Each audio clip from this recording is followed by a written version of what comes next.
Thanks for watching WCCO, also streaming on CBSM Minnesota. Two men are in jail tonight accused of trying to help terrorists and plan acts of violence in the Twin Cities following George Floyd's death. 30-year-old Michael Solomon and 22-year-old Benjamin Teeter are members of a self-described far-right anti-government group known as the Boogaloo Boys. WCCO's Marielle Mohs explains how investigators were able to catch them in the act.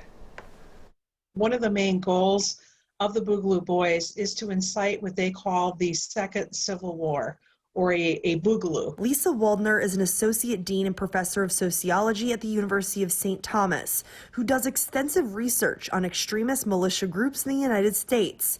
She says the Boogaloo Boys, which Michael Solomon and Ryan Teeter openly affiliated with, has a very new following. It's been mostly the last couple of years that we've seen the media attention play to it and the rise in popularity. The FBI started an investigation into the men after Solomon was seen openly carrying firearms in Minneapolis during the unrest following the death of George Floyd. Using an undercover agent acting as a member of the foreign terrorist group Hamas, the FBI was able to track Solomon and Teeter's violent intentions. In a meeting back in June, the undercover agent recorded Solomon saying, "If we get to the point where we engage with the police, I'm not going to stop. Then I'm going to hang out in the area, move and set up in a better location, and I'm going to keep going until I'm not taking out people anymore." As a group, they are not interested in racial justice. Professor Waldner says although this group attracts the ideals of white supremacy groups, they are not affiliated with them. She says they're attracted to chaos, which is what likely drew Solomon and Teeter to the Minneapolis area in late May, early June. Their prime motivation is to protect